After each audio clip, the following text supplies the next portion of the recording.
우리 옆에 계신 분들하고 한번 이렇게 인사하겠습니다. 함께함이 은혜입니다. 우리가 함께 예배로 나아가고 기도회로 나아가는 이 시간이 물론 하나님이 은혜를 우리에게 많이 부어주시지만 특별한 은혜를 더 부어주시는 은혜가 있기를 소망합니다. 본문의 말씀을 보면 요한은 그 후에 유대인의 명절이 있어서 예수께서 예루살렘으로 올라가셨다라고 말씀을 합니다. 첫 번째 표적과 두 번째 표적이 주로 갈릴리에서 행해진 것과는 다르게 이 세 번째 표적은 예루살렘에서 행해졌습니다. 오늘 우리가 읽었던 말씀이 예수님이 요한복음에 나타나는 7개의 표적 가운데 세 번째 표적을 행하시는 장면입니다. 첫 번째 표적이 우리가 물이 포도주가 되는 표적이었고, 두 번째 표적이 왕의 신하의 아들이 고침을 받는 표적이었습니다. 세 번째 표적이 지금 우리가 함께 말씀을 보고 있는 38년 된 병자의 고침의 표적이라는 겁니다. 이 첫 두 표적은 갈릴리에서 행해진 것과는 다르게 이 표적은 예루살렘에서 행해졌습니다. 그리고 첫 두 표적은 주로 제자 공동체, 제자들의 소수의 믿음을 일으키기 위한 표적이라고 한다면, 세 번째 우리가 지금 살펴보는 표적은, 그리고 7번째까지 쭉 연결되어지는 표적은 전부 대중들 앞에서 행하신 공적인 표적이었다라는 겁니다. 그래서 첫 번째 표적, 두 번째 표적을 보면 제자들이 예수를 믿더라 이렇게 말씀이 나오거든요. 그것은 소수의 사람들에게 예수님의 표적을 그들에게 믿음을 일으키기 위하여서 보여주셨다라는 것입니다.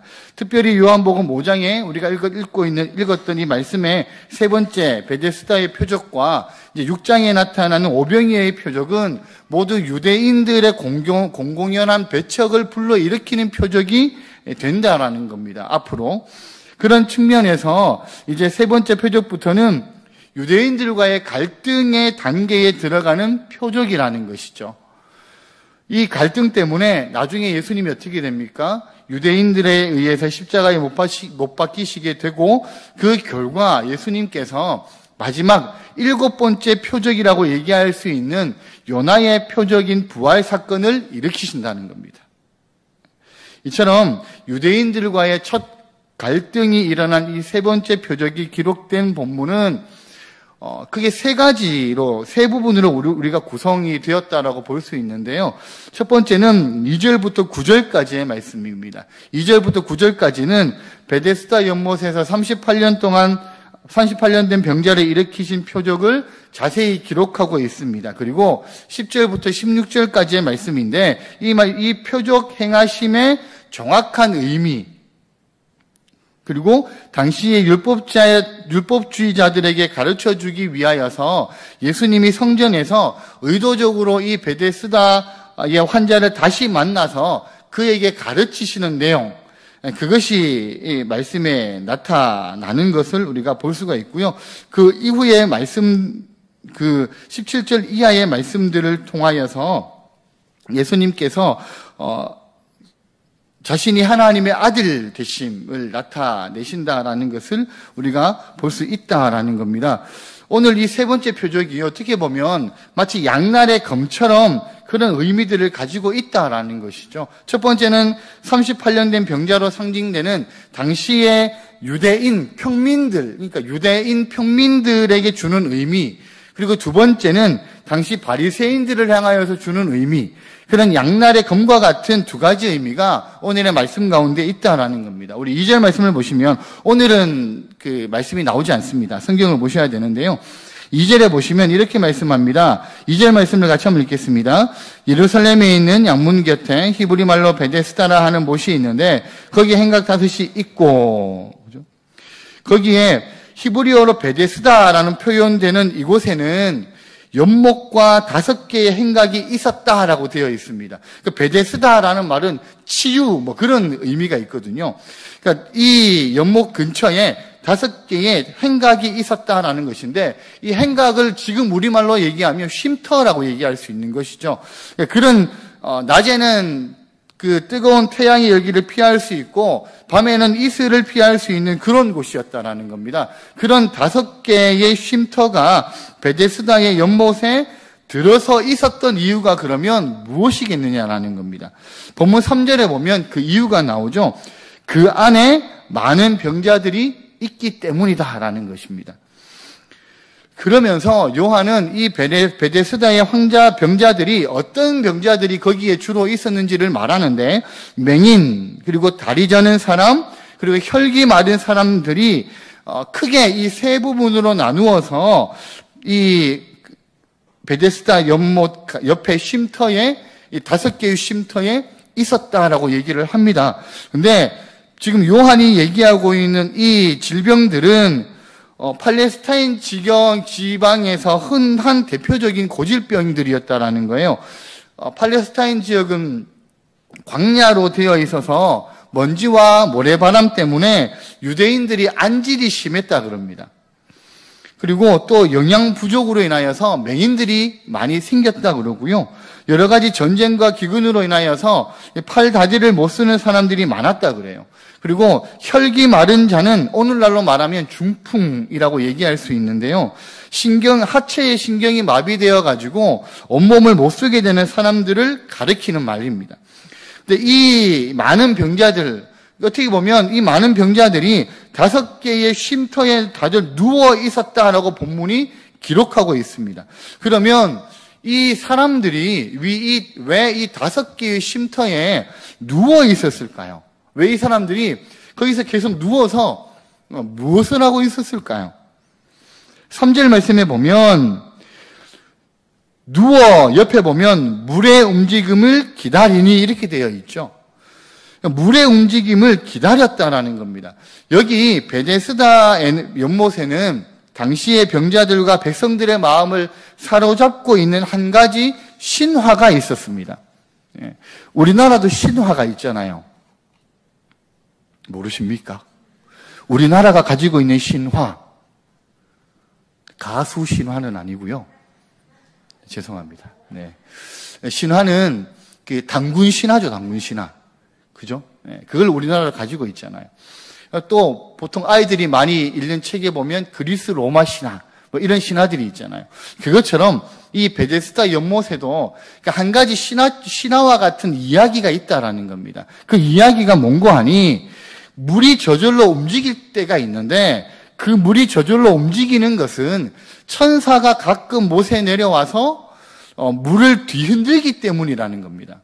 그리고 그 천사가 이제 물을 흔들고 난 다음에 가장 먼저 들어가는 그 물에 들어가는 사람이 어떤 병이든지 그것이 어떤 병이든지 간에 치료가 된다라는 그런 신화적인 이야기가 이 병자들과 백성들의 마음을 흔들어 놓았다라는 것이죠. 우리나라도 비슷한 이야기가 있죠.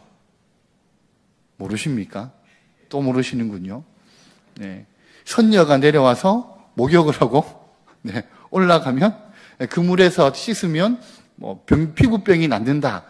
그런 그 전설처럼 여겨지는 그런 그 못들이 있잖아요. 우리나라도 모르시는군요. 네.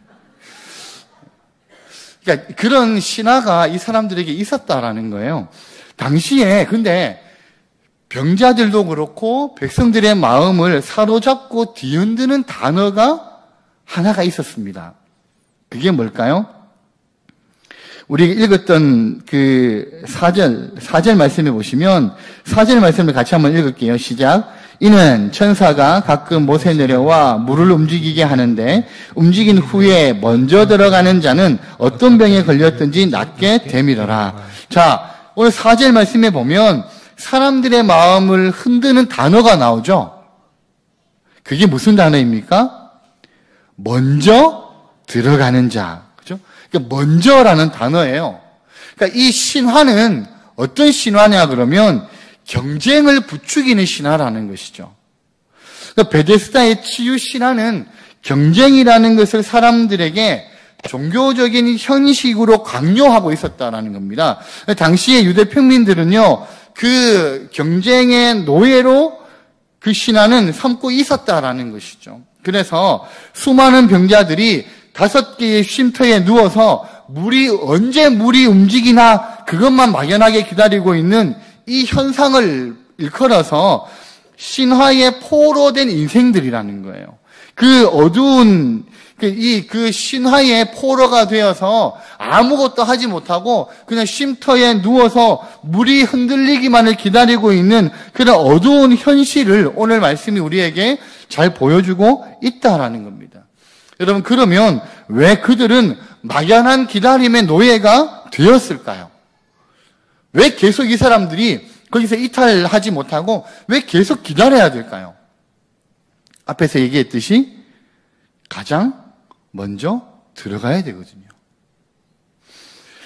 그래서 이 사람들이요, 집에도 못 갑니다. 잠시 어디 한눈을 팔 수도 없습니다. 같이 있었던 가족들이 어디 가려고 그러면 그 사람들을 못 가게 붙잡기도 해야 됩니다. 그러니까 모든 신경을 곤두세워서 단 하나 보고 있는 게 뭐예요? 언제 그 물이 움직일 때 내가 다른 사람들을 다 제치고 내가 먼저 들어갈 수 있느냐라는 거죠. 그러니까 지금 이 5개의 쉼터에 있는 병자들, 어쩌면 그 병자들의 가족들의 머리에는 먼저라는 이 단어밖에는 지금 생각대로 그들을 사로잡고 있는 단어가 더 없다라는 겁니다. 그들이 이 먼저라는 이 단어에 사로잡혀서 막연하게 그 연못만을 바라보고 있다라는 것이죠. 여러분, 이것이 그 종교라는 이름, 어쩌면 신화라는 이름으로 먼저라는 단어 속에 숨어 있는 경쟁이라는 어두운 이념을 우리에게 보여주고 있다라는 거죠. 먼저 해야 살 수 있다. 먼저 들어가야 살 수 있다. 먼저 들어가야 나을 수 있다. 그 경쟁이라는 신화의 노예로 그 병자들이 지금 잡혀져 있다라는 것이죠. 여러분, 근데요, 이 베데스다가에 있는 이 5개의 쉼터에 놓여 있는 병자들 혹은 그 가족들만 이 경쟁이라는 이 신화의 노예가 되어서 사로잡혀져 가고 있습니까? 그건 아닌 것이죠. 오늘을 살아가고 있는 우리들은 어떠냐라는 겁니다. 우리도 치열한 경쟁 속에서 살아가죠. 내가 먼저 이기지 않으면 절대 안 되는 세상을 우리는 살아갑니다. 경쟁이라는 이름으로 인하여서 우리는 사랑과 은혜와 배려라는 단어들을 잊어버리고 살아가고 있는지도 모른다라는 겁니다. 여러분, 교회들도 똑같죠. 똑같이 경쟁을 하잖아요. 더 많은 사람들을 불리기 위하여서. 수평 이동해도 상관없고 다 들고 오고, 그래서 교회가 커지면 좋은 거고. 경쟁이라는 이 단어가 사실은 오늘날 한국에 있는 교회들도 집어삼키고 있다라는 겁니다. 그런 모습들이 지금 이 베데스다의 목가에 있는 이 병자들을 통하여서 나타나고 있다라는 것이죠. 여러분, 본문에 보면 이 참혹한 경쟁의 자리에 38년 된 병자가 있었다라고 말씀을 합니다. 6절에 보시면 예수께서 그 누운 것을 보시고라고 하였는데, 예수님께서 그 중에 어떤 사람을 주목하여 보았냐 하면 베데스다 행각 전체를 지배하고 있는, 어쩌면 이 삶의 경쟁이라는 신화의 노예로 있는 많은 사람들 가운데 그 안에서도 가장 깊이 절망하고 있는 사람, 그리고 가장 깊이 그 신화의 노예가 되어 있는 한 어두운 사람을 보았다라는 거예요. 그 사람이 누구라는 겁니까? 38년 된 병자라는 겁니다.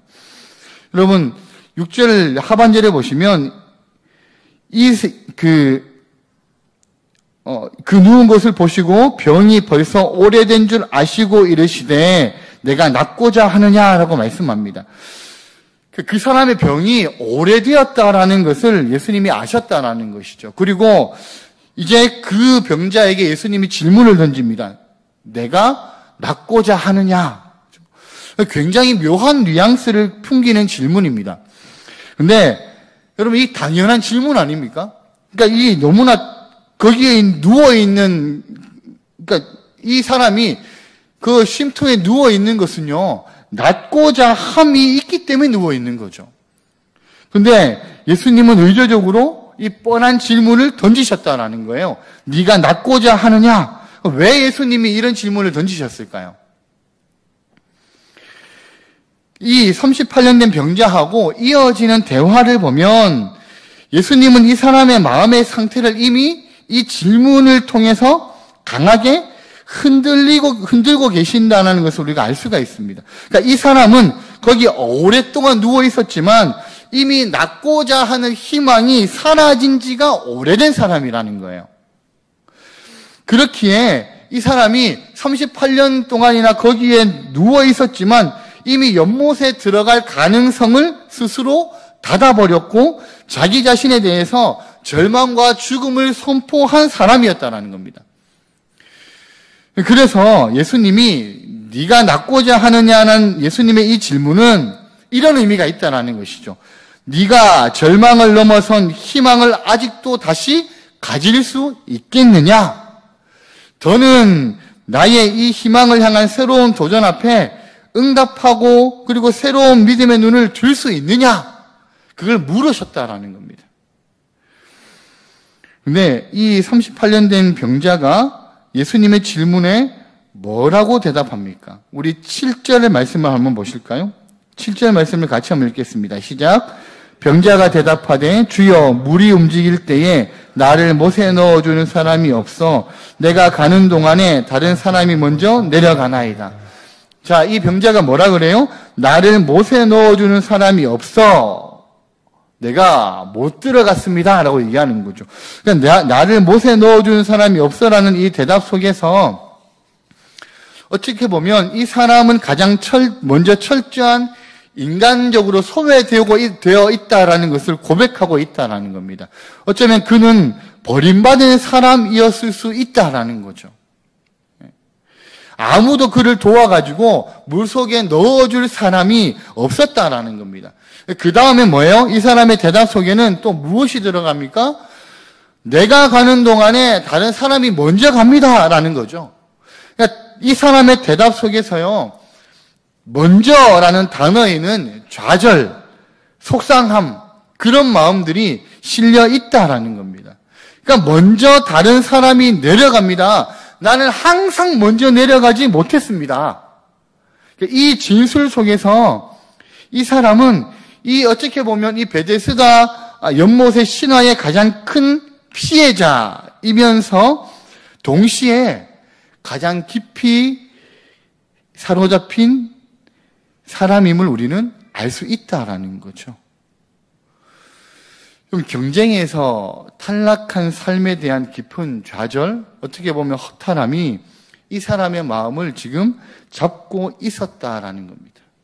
그래서요, 이 사람은 더 이상 희망, 소망, 내가 나을 수 있다, 누가 나를 먼저 데려다 줄 수 있다, 그런 희망적인 단어들은 이 사람에게서는 다 사라지고 없다라는 겁니다.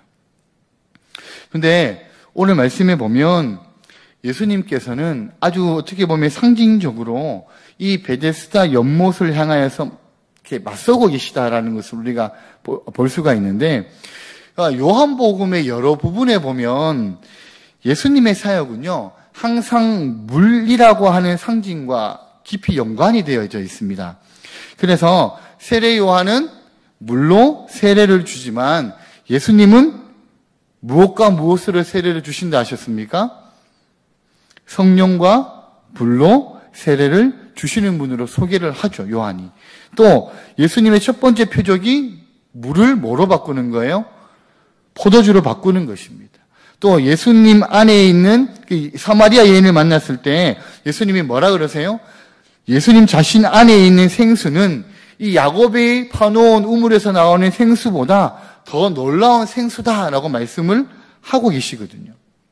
그리고 오늘 말씀에서도 이 베데스다가의 연못에 예수님께서 맞서고 있다라는 것이죠. 이 물과 예수님이 대치하고 계신다는 겁니다. 그러면서 사람들을 살리는 힘, 좌절과 절망에 놓여져 있는 사람들을 회복할 수 있는 힘, 이 힘이 이 베데스다 연못에서 나오는 게 아니라 이 물에 들어감으로 인하여서 낫게 되고 생기는 게 아니라 예수님 자신이 바로 그것이다라고 말씀을 하고 있다라는 거예요.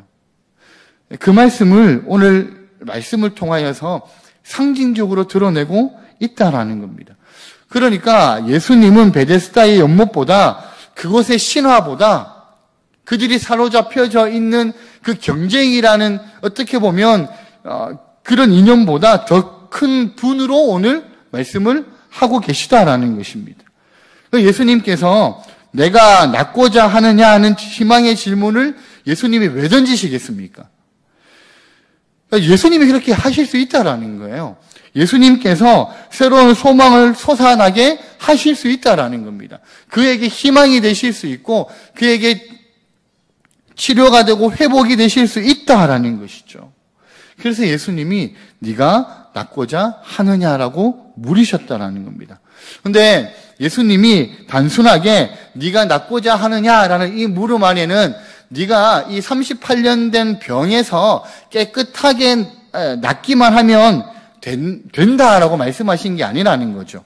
단순히 육체를 낫게 해서 다시 경쟁이라는 그 속으로 뛰어들게 하는 그런 차원의 나음을 얘기하는 게 아니라 진짜 낫고자 하느냐라는 말의 의미는 실망과 좌절, 절망과 경쟁의 매임에서 자유롭게 되고 싶으냐라고 말씀하시는 거예요. 그걸 말씀하고 있다라는 것이죠. 그건 단순하게 병든 육체만을 고치시는 게 아니라 그가 무너져 있는 그의 모든 마음들과 또 절망, 그것들에서 그 얽매여져 있는 것에서 자유케 되고 싶은가라는 것을 물어보셨다라는 겁니다. 여러분, 그래서요, 예수님이 말씀으로 이 신화를 무너뜨리시는 것이죠. 지금 베데스다 목가에 있는 많은 병자들과 어쩌면 그들의 가족들이 사로잡혀져 있는 이 신화의 노예가 된 사람들을 예수님이 말씀으로 자유케 하시기로 작정하셨다라는 겁니다. 그것이 이 38년 된 병자를 치유하시는 사건이라는 것이죠. 여러분 8절의 말씀에 보면 그래서 예수님께서요, 일어나 내 자리를 들고 걸어가라 라고 말씀을 하시거든요. 그러니까 일어나라라는 이 말씀은 좀 신비한 말씀입니다. 이 말씀은 단지 그냥 희망만을 선포하는 말씀이 아니라는 거죠. 그러니까 희망을 이룰 수 있는 힘까지도 주는 말씀이라는 거예요. 일어나 걸어 내 자리를 들고 걸어가라 라는 이 말씀은 그냥 내가 일어날 수 있을 거야 라는 희망만 주는 게 아니라 진짜 그렇게 할 수 있는 힘까지도 주는 말씀이라는 거예요. 여러분, 말씀이 무엇입니까? 복음을 믿는 자들에게 구원을 주시는 하나님의 능력이 됨이라 라고 말씀을 하시잖아요. 그러니까 하나님의 능력 자체가 말씀이라는 겁니다. 그러니까 일어나라는 이 권능의 말씀으로 이 사람이 벌떡 일어나게 되죠. 여러분, 우리가 그 9절 보세요, 9절. 9절 말씀에 보면 그 사람이 곧 나아서 자리를 들고 걸어가니라 라고 말씀을 하고 있다라는 겁니다. 여러분, 예수님께서 이 38년 된 병자에게 절망에 사로잡히고 좌절에 사로잡히고 경쟁에 실패하여서 사로잡혀져 있는 이 사람에게 일어나라, 그리고 내 자리를 들고 걸어가라 라고 말씀을 하심으로 인하여서 그 좌절에서 이 사람이 일어나게 되고 이 절망에서 이 사람이 일어나게 되더라는 것이죠. 하나님의 말씀은요, 우리로 일어나게 하는 힘이 있다라는 겁니다. 그 상황이 어떤 상황이든지 간에 우리로 일어나게 만드시는 힘이 있다라는 겁니다. 그뿐만 아니라 일어나는 것에 만족하지 않고 어떻게 해요? 들고 걸어가라라고 말씀하시거든요. 그런데 만약에 이 사람이 그 자리에서 일어나기만 했으면 그 이후에 아무런 문제가 일어나지 않았을 거예요. 근데 9절에 보면 그 사람이 곧 나아서 자리를 들고 걸어가니라 라고 말씀합니다. 근데 공교롭게도 이 사람이 자리를 들고 일어나서 걸어갔는데 그때가 언제라고 얘기합니까? 그때는 안식일이었다 이렇게 얘기합니다. 그래서 자리를 들고 걸어간 것이 안식일의 규례에 저촉이 되는 것을 볼 수 있다라는 거예요. 그것이 두 번째, 오늘 말씀에 양날의 검과 검처럼 말씀드렸던 두 번째 바리새인들에게 말씀하시는 부분인 것이죠.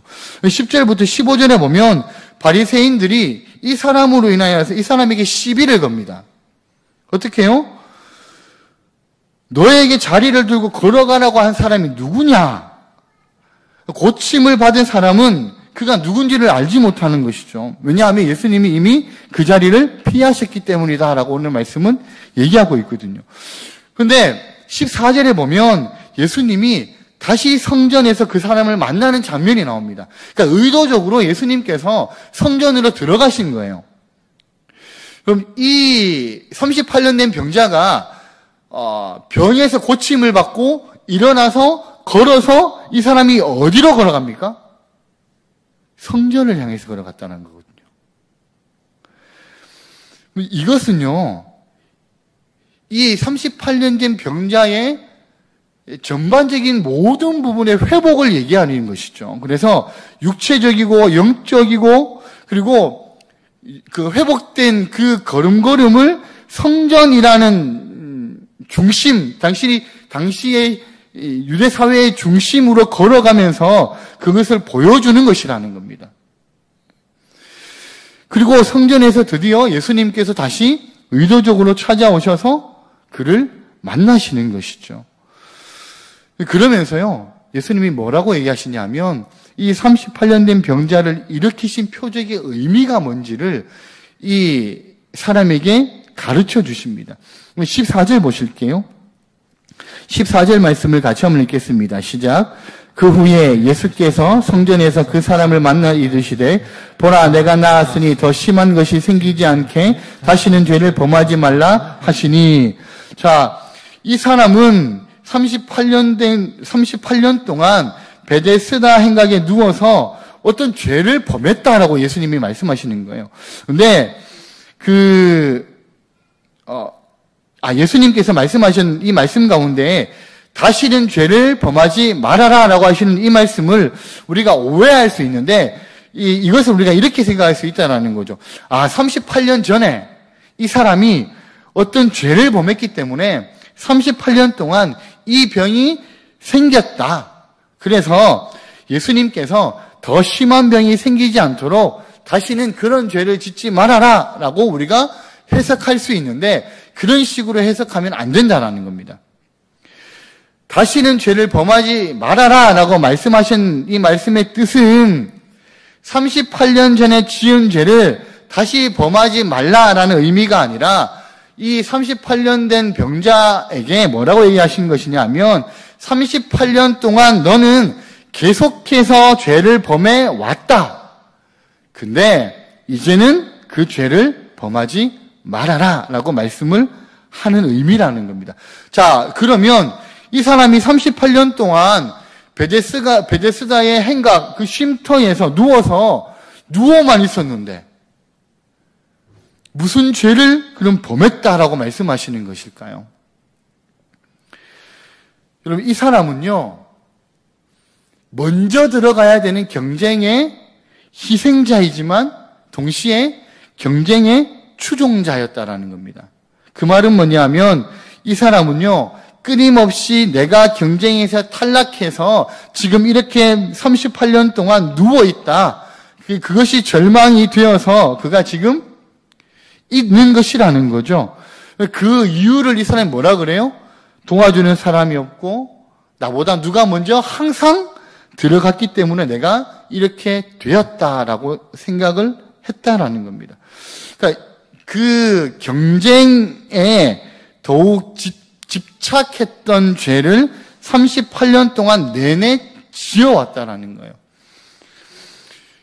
내가 어떻게 했었는지 내가 거기에 먼저 들어가야 되는데 나를 도와주는 사람이 없어서 내가 지금 이 38년 동안 이를 가면서 살았다라는 것이죠. 여러분, 이런 사람의 마음이 온유하고 좋았겠습니까? 아니죠. 그 마음에 불과 같은 분노가 있었겠죠. 또 자기보다 먼저 들어가는 사람을 저주했겠죠. 질투했겠죠.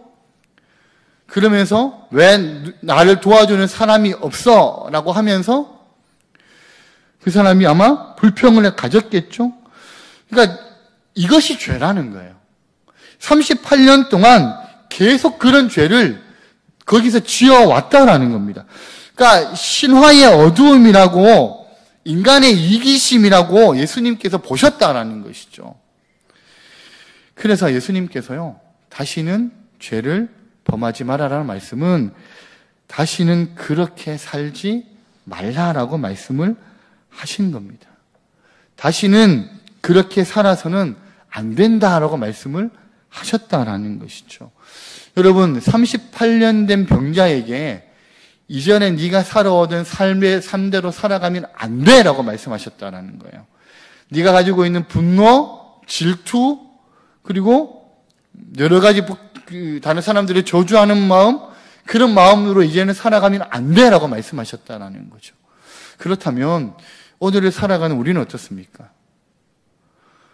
우리는 이 38년 된 병자가 계속해서 누워서 지어왔던 그 죄를, 그 죄에서 우리는 지금 나는 자유롭습니다 라고 얘기를 할 수 있느냐라는 것이죠. 예수를 믿는 하나님의 백성이라면, 예수를 믿는 제자의 삶을 살아간다고 얘기하는 사람들이라면 그렇게 살면 안 돼 라고 우리에게 말씀을 하고 계신다라는 겁니다. 여러분, 38년 된 병자는 일어나서 걸어가서 성전에 들어갔잖아요. 이제 이 사람은 그 이전에 38년 동안 누워있었던 사람의 모습으로 살아가면 안 된다거든요. 그 마음 상태로, 그 생각으로, 그 죄를 범하는 마음으로 살아가면 안 된다라는 거거든요.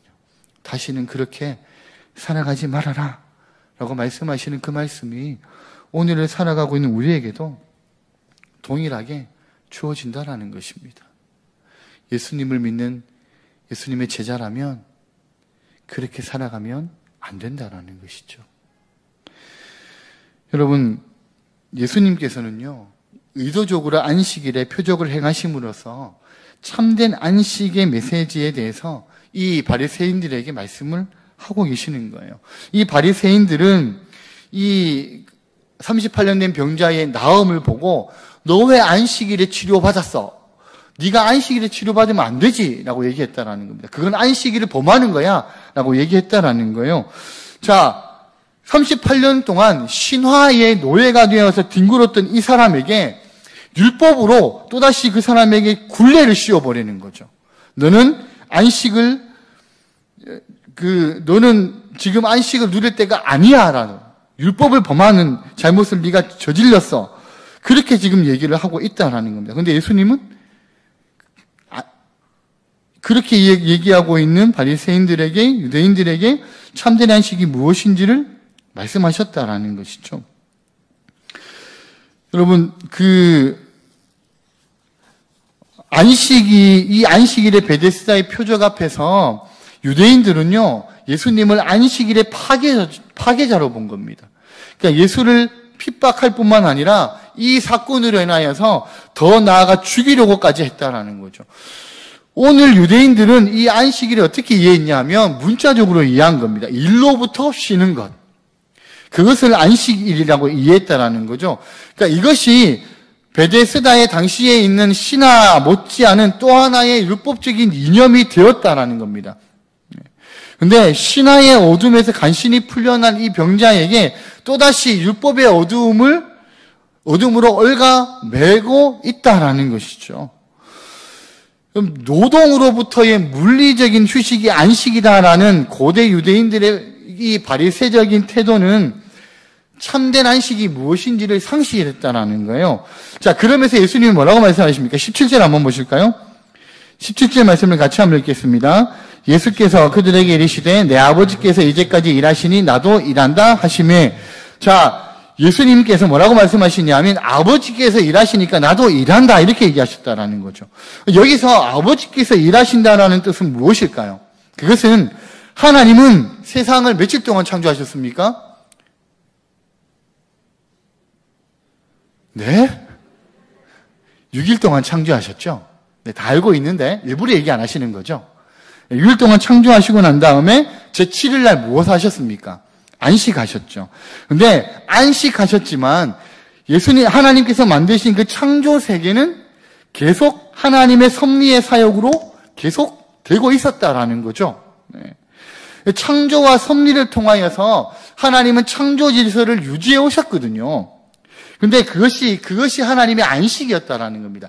그러니까 물리적으로 하나님이 6일 동안 창조하셨지만 창조하신 그것은 하나님의 섭리 안에서 창조적인 섭리 안에서 계속 움직이고 있었다라는 것이죠.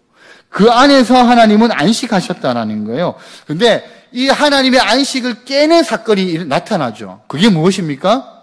인간의 범죄입니다. 아담과 하와의 범죄로 인하여서 죄가 들어오는 거죠.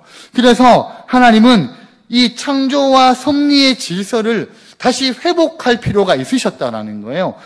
그래서 하나님이 선택하신 것이 무엇입니까?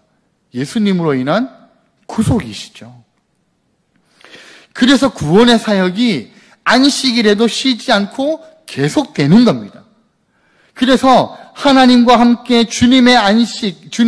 하나님과 함께 예수님이 안식일에도 계속해서 일하신다라고 얘기하셨다라는 것이죠.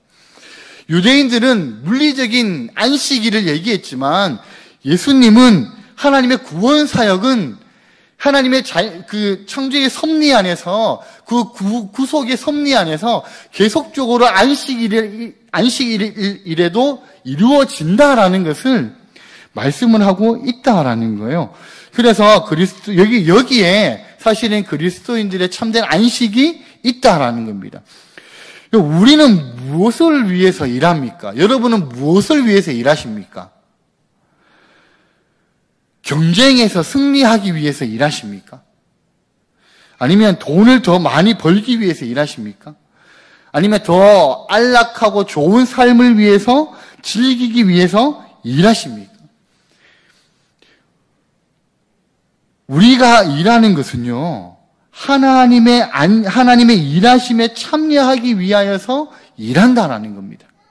그러니까 구원 사역을 위하여서 우리는 일하는 것이고, 창조 질서의 회복을 위해서 우리는 일하는 것이고, 하나님 나라를 이루기 위하여서 일하는 것이라는 거죠.